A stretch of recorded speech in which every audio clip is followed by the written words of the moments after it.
What is up, guys? It is your host, Omar, and you are listening to Business and Mindset Podcast. Today, we dive in deep with Daniel Morrow.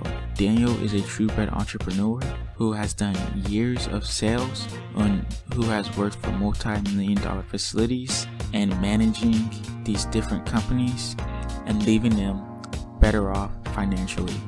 Daniel runs the social media portion of these businesses, and he has been able to gain consistent clients to promote their business through social media and to gain consistent sales for each business. Daniel has worked with high-level CEOs. He has built infrastructures for new businesses in order to gain them more sales and to increase their marketing overall. Daniel has left the corporate world to dive into his own entrepreneurship.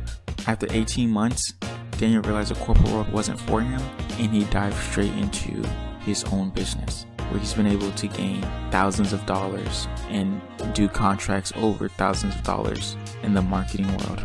With all that being said, Daniel Morrow, take over. I started off in financial services as an independent advisor. It didn't really go so well. I was trying to be a CEO for somebody else's company. Dipped on that, did some door-to-door sales, bounced around a little bit like most of us do, trying to find our footing. Realized that, you can't do it alone. We all need coaches. We all need mentors. And through there, I found out about the greatest gold rush in our time. So basically, we've got a huge, massive gold rush going on right now. And I saw a huge opportunity there to not only build my own business, but to help other entrepreneurs grow their businesses, get where they want to be, because that's what I'm passionate about. And now here I am. Sweet. So what is something that you do right now as far as business wise? Yeah, for sure. So I've got two different arms to my company right now. Main thing is digital marketing. So helping with lead generation, automating sales, automating marketing, all that kind of stuff. Because let's face it, we all need more time and we all need more money. And the only way to do that is get more leads in our business and automate ourselves out of tasks. So there's that. The other half of my business is venture capital. So when it comes to business structuring, acquiring financing, establishing business credit, all that kind of stuff, that's the other half of my business. Sweet. So on your digital marketing side, how are you guys gaining customers? Are you guys sending out cold emails? Are you cold calling? Are you doing Facebook advertising? What is the process of your digital marketing agency gaining consistent customers and clients? Yeah, man, I don't do anything cold. No. I don't do anything cold, man. I did cold calling. This one place I was at, I was forced to cold call, and I did it. I actually made a side deal with the regional director that I worked with at the time. I'm like, I ain't cold calling, but I'll sit there and I'll message people on social media every day, all day. So you didn't like cold calling? Oh, no, I hate that. I hated it. And so, because I don't like being bugged. So if people are hitting me up cold in my email, if people are cold calling me, hitting my door, knocking on my door, I don't answer. If I don't know who you are, I don't answer. Okay. So I built everything to be inbound, right? Inbound marketing. So what can I do to create content, put it online to attract attention, educate people, entertain them is the big one, because when we're online, we want to be entertained. So what can I do to entertain and educate while getting my face out there, my name out there, and building my personal brand to attract the clients that I want to work with? Gotcha. So is there a funnel system that you guys are using? Yeah, man. We call it the social media sales funnel. Okay. So that's all organic. There's a bit of a process to that. And we use Facebook ads and sales funnels and stuff as well. The way that... Okay. Yeah, I was going to ask, do you want to dive into that real quick? Yeah, man. I was just about to. So good call. We're on the page here. So the social media sales funnel is very simple. Basically, you want to be the attractive character, right? That's what it comes down to. You want to be the attractive character. So think of it like walking into a networking event or something like that. You want to be sharp, you want to be dapper, you want to be on the ball, you want people to come to you and say hi, and you want to have almost an entourage around you all the time. You want to be Mr. Popular. Well, it's the same thing with your social media profile. when people go over to your social media profile, don't have pictures of your kids, your dogs, your logo, nothing like that. They want to know you're a real person. So use the bio to give a quick synopsis of who you are. Like, hey, I'm Daniel. I'm an affiliate for Phone Sites, the only data capture software out there. You can build a website from your phone in 10 minutes or less, and list your accomplishments, your achievements, that kind of stuff right there, so that people can see you. They know exactly who you are, what you do, what you're known for. And then as they go down and start going through your profile, entertain them and educate them, right? So basically your profile, you don't want it to be a spammy pitch fest where you're like, hey, buy my stuff over and over and over again. But what you want to do is like follow the 80-20 rule, put 3-4 posts entertaining and educating your audience, something that your ideal client would be interested in. And then the other 10% of the time, it's appropriate to throw in a little pitch, right? Yeah. Hey, I got this promotion going on, or hey, here's a cool story about how I helped a client. Here's a cool case study, something like that, right? Mm-hmm. So when you guys are making these different pitches and offers to your clients, like what is something that you do? Like if a client's kind of like on the fence of your marketing services, like what is something that you do to kind of get them over that fence? And it's really about finding value and finding the pain, right? That's what sales is about. So I break it down into a very simple 3-4 part process. You want to find the pain. You want to expand the pain. You want to paint a picture of a possible path away from the pain. And then you want to offer them a solution, right? And it's really that simple at the end of the day. You don't need to complicate it, because people only take action for one of two reasons. They want to run away from pain, or they want to run towards pleasure. So if you paint a painful picture, because we see the world through frames, right? We think in pictures. Language hasn't been around that long in the grand scheme of our existence on Earth. So when you think about it, we see the world through frames. So you paint a frame of whatever they're in, of the pain that they're in, and you start painting that picture towards a better way of doing things, or a possible solution or whatever. And I mean, not every solution is fit for everybody. If they're not a good fit, let them go, no harm, no foul. But if it is a good fit, you owe it to yourself and to them to do everything that you can to dig that pain and guide them towards your solution. Otherwise, they're never going to take action. Yeah. Like one of the things that I learned to do is when I'm on the phone with someone is, and I know that they're warm and I'm trying to get them to, say yes, is I get them like, why did you contact me? One of those questions, and kind of let them go in and tell me exactly why they contacted me and stuff like that. And usually that would exploit the pain, as you're saying. So another question is for your customers and your clients, how are you guys driving results for them? Everything is paid ads for them. So just Facebook ads? Facebook and Google primarily. So it's like there's two different package deals, right? Facebook and Instagram is its own package deal. And then Google and Bing is its own package deal. Those are the two primary ways of doing it. Because, I mean, as powerful as it is to market organically, it's only going to take you so far. You're going to tap out. It's very time consuming. It's very demanding. And a lot of the people that I want they want their time back. They want their freedom back. They want to be more productive, and they want to become more profitable. And paying for ads and running sales funnels and stuff like that is really the most effective way to accomplish that right now. Yeah. So like, is there like a way that you guys do this? Like when you talk about your funnel, like, is there like a top of the funnel, middle of the funnel, bottom of the funnel that you guys are using? We keep it simple, man. We always follow the KISS process. Okay. So we use a platform called Phone Sites. My mentor actually made it. It's been in 17 months. We've generated between 160, 180,000 leads for the users. So that's huge numbers in 17 months. Yeah, that's great. It's a new platform. But yeah, you can build sales funnels, data capture pages from your phone in 10 minutes or less. I'm an affiliate for the software as well. And it's super simple. Run an ad to a specialized page with an offer. They opt in, they get a thank you page, and they get 2 follow-up emails. And that's it. So that's all. Yeah, this kind of sounds like ClickFunnels, but it's not. Can you kind of go like more in depth in it? Yeah, so the big difference is, so ClickFunnels is like, well, they've been around for a long time, Mm-hmm. which is fine. I mean, there's ClickFunnels, there's Lead Pages, there's a bunch of different softwares out there. But the problem is they got so many widgets, they got such a long learning curve. Not everybody has the capacity, the time, or the patience to learn how to use this stuff, right? Mm-hmm. And that's why we use phone sites, because I'd say a good 50% of my clients actually want to learn how to do this kind of stuff on their own. And me being a leader, I would rather see somebody stand on their own 2 feet and not need my services anymore because they're doing well and even surpass me in my skill set and my knowledge Mm-hmm. than be reliant on me all the time, right? Even though it is a business expense and you get all those perks with it as well.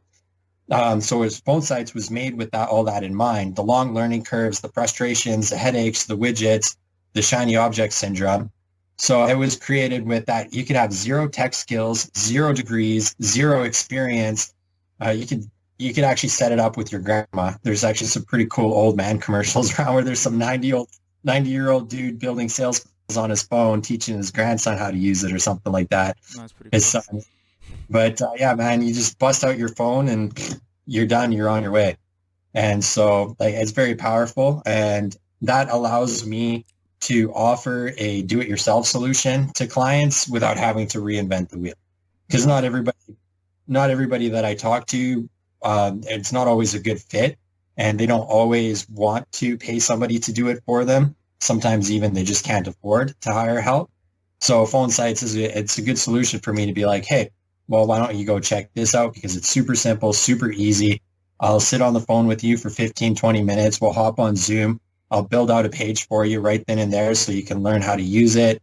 It's got 90 plus training videos. The user community is a lot more helpful than the ClickFunnels community. You can actually ask for help on your stuff without getting pitched to buy something, and you're just well on your way. So everybody that's been using it, whether it's a do-it-yourself thing or I'm managing it for them, they're loving it, man.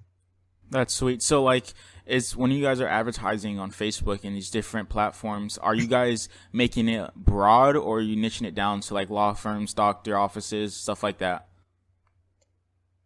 That's a great question. You can't I go broad in a lot of things because where I live in a town of 1 million people. 1 million people is not very much in the grand scheme of things. So I'm like, for marketing for myself, because I want to be the go-to guy in my city, Mm-hmm. I just keep it broad. I just blanket the whole city. I'm like, here you go, guys. I'm here. You're going to recognize me walking down the street one day. Gotcha. That's a guy from Facebook. So I already got from LinkedIn, people from LinkedIn. But depending where you are, man, like you can target real estate agents, you can target mortgage brokers. There are some ways that you can niche down, but you have to be indirect on Facebook. You have to know what their interests are, who they follow, where they hang out, and you can attempt to target them that way. They're both powerful. It really just depends on the results you want. So this is like, so it kind of sounds like you're building more of a brand than anything else, right? Yeah, for myself. Mm-hmm. Okay.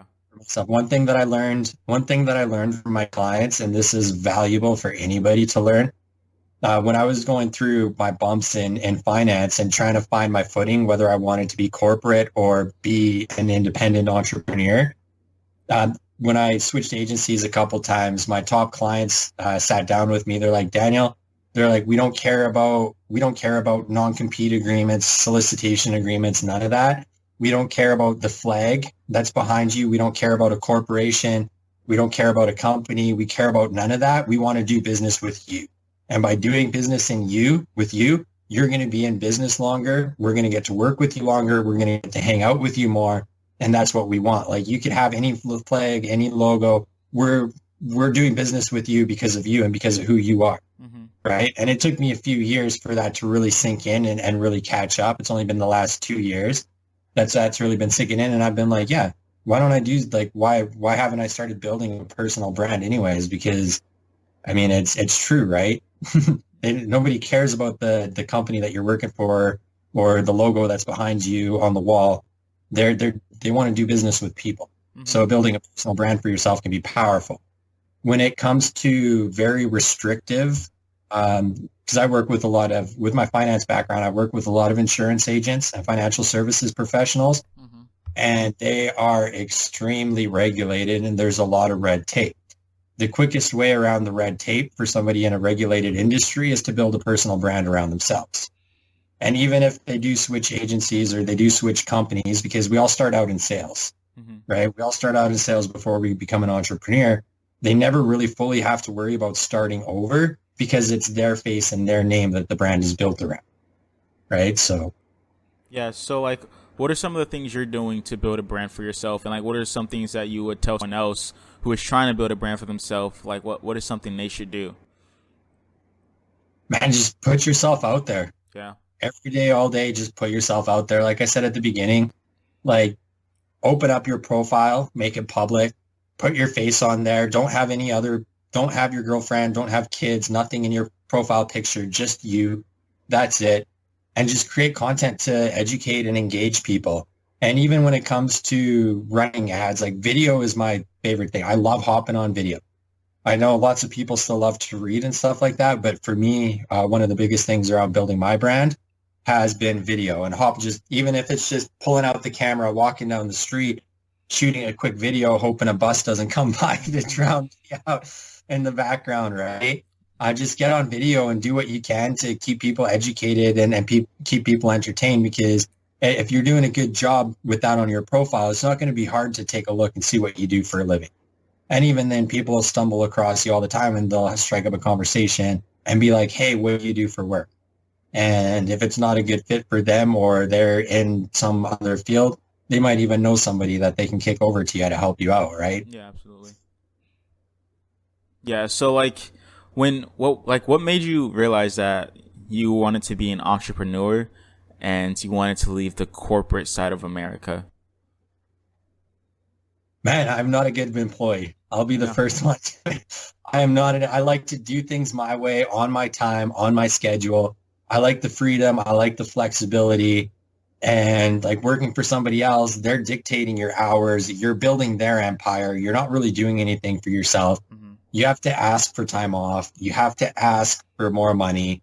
Like there's just too much. And even in a sales position, there's only so much you can do before you tap out doing sales for somebody else, right? So if you're good at sales, you can transition over to selling something for yourself, whether it's sales funnels, affiliate sales, affiliate marketing, being a brand ambassador. There's different ways where you can sell stuff, either through other people or start something of your own to build up your own brand and have no limits and have no caps on what you can actually do and just go from there. I mean, I want a family one day. I want kids one day. There's a lot that I want to do for my life without, like, if I'm in corporate America, so to speak. I mean, I can't go on vacation when I want. I have to hope nobody else is booking the time off. When I have kids one day, because I want kids one day, I don't want to have to hope that I can get time off work to go see a school concert or go to a sports game or go to a grad ceremony or something like that. I just want to be able to say, okay, my calendar is blocked out. See you later. Yeah. Like, and so, yeah, it's really just about the freedom and the flexibility at the end of the day for me. Yeah. So do you, And you can give back more, right? yeah. You can give back more at the end of the day. Puts you in a better position because once you have, we think about it, like the people at the top, the people who run the companies, they have different ways to give back. You can give back to charities by hiring people and having staff underneath you. Hiring people is a form of automation because it's getting a task off of your plate. As much as I bash on human capital, sometimes human capital is important. But I mean, hiring people is good for the economy. You're building your team. You're hiring support staff, front end staff, back end staff, support staff, whatever, depending on your business, right? So now there's more money. Like you're helping out more families. You're helping more people get what they want because not everybody's cut out for for an entrepreneur lifestyle. Mm-hmm. So it's just you're impacting the economy that much more by being an entrepreneur and actually growing into something big. Yeah. So like, what if you had someone? Because you kind of say that not everyone's cut for the entrepreneur lifestyle. Like, if you had someone who kind of was like straddling the fence of whether or not they should leave that corporate America job or their regular 9 to 5 job, and they're thinking about being an entrepreneur, like, what are some tips that you would give that person? Would you tell them to keep their job and do entrepreneur on the side, or dive 100% into being an entrepreneur? It really depends on the person. I don't have a black and white or a cut and dry answer for that. Mm-hmm. It really depends on somebody's personal situation, right? If you've got family, if you've got kids, of certain things, I wouldn't necessarily recommend going all in and doing it. I would say find something you're passionate about, find something that you're passionate about that you're going to want to do, and just try it out on the side and wait until your income there surpasses what you're making at your day job or your real job, whatever you want to call it, and then make the plunge. But if you've got the stomach for it and weather permitting, the best way to do it is just double down on yourself, go all in, and burn the boats. Right. The problem with doing something part time or doing something on the side is you're not 110% committed and you're not 110% focused. So you're always finding outs, you're always finding excuses. And in my experience, from what I've seen, is the discipline lacks to stick it out. So then you get the people saying, "Oh, well, it didn't work. I fell flat on my face," whatever the case may be, right? Whereas if you just do what the Vikings did, just burn, like, cross the river, cross the ocean, burn the boats, don't look back, and go all in, you'll find a way to make it work. And if you're not passionate about it, chances are something will come along that you're passionate about. And if not, I mean, you have to go back to work for somebody else. There's no harm in that either. Yeah. So, like, what would you tell an absolute beginner who is 100% committed to entrepreneurship? Double down on yourself, go all in, and get a coach. Hire some sort of a coach or a mentor who is in alignment with your core values. Like, really just dig deep, find out what your core values are, and find somebody who's in alignment with it. For too long, I was the guy who said, like, I was totally against coaches. I was totally against mentors. Like, if you talk to me, like, even 3 or 4 years ago, I would say, if you need a coach, or I would tell you, if you needed a coach or a mentor or somebody like that, you were weak because you couldn't do it on your own. But that's actually the weakest thing that you could say to somebody. Yeah. That's the worst thing. It's the weakest mentality you could have. Being able to accept your faults and being able to say, "Hey, my limitations go here. I need outside help. I need that support. I need that mentorship. I need a mastermind. I need something to fill in those gaps and bridge those gaps." Because what's going to happen is, these people, if they're in alignment with you, they can help you avoid the pitfalls that they made. They can help you avoid falling flat on your face. That's not to say that you're not going to fall flat on your face, because we're humans and we like to learn our ways on our own. But those learning curves will be shortened, and those amount of times that we spend falling on our faces will be few and farther between, right? As long as we trust them enough to take their guidance. Especially within a mastermind, you'll see people making those mistakes and falling on their faces, and you'll be like, "Oh, that's why you told me not to do it," or "That's why she told me not to do it," right? So just don't be afraid to invest in yourself, double down on yourself, go all in. And if you need it, find a mentor, find a coach, find somebody that can support you and guide you along the path. Sweet. So, like, if you had anything else to say, like any other tips or tricks that you want to kind of just throw out there, or anything you wanted to talk about, you can say it now. Cool, man. Yeah, like, my biggest piece of advice is, I'll keep coming back to it all day long, is just believe in yourself, right? Go all in on yourself, double down on yourself, and just go all in and don't look back. If you've got people in your life that are trying to hold you down or say you can't do it, if you've got people in your life that are too busy talking about other people to do anything for themselves, if you've got people in your life that, like, just any sort of an anchor or whatever, just let them go, right? It doesn't matter if you've known them for 2 years or 20 years. Let them go and be around people that lift you up, be around people that help you, because when you're in a circle full of winners, and when you have winners in your life, you're not going to have anybody punching you in the face or kicking you or trying to pull you back down in the bucket. They'll be doing what they can to give you the insights and perspectives and the mindsets that you need to lift you up and help you get where you want to go. And if anybody's interested about phone sites, 5minutesites.phonesites.com. I have a nice little landing page, nice little funnel built out over there. That's the main funnel that I'm promoting on Facebook right now, and it's doing pretty well. I'm getting lots of people just jumping on the phone sites right from there. And I can't think of anything else really off the top of my head. Sweet. So I am going to look into phone sites, because that seems really interesting, actually. So yeah, I'm definitely going to check out phone sites. Definitely going to talk to you about mentorship. And yeah, so thank you for the interview.